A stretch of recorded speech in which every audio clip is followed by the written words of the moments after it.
செய்து பூஜிக்கும் பக்தி அதிலும் உன்னை காணலாம்.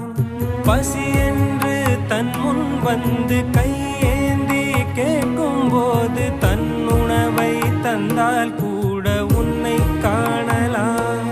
உன்னை காண பல கோடி இங்கு வாரி இறைக்கிறார்கள். எளிதாக உன்னை சேர இங்கு யாரு நினைக்கிறார்கள். அலங்காரம் அதில் நீ இல்லை, அகங்காரம் மனதில் இல்லை.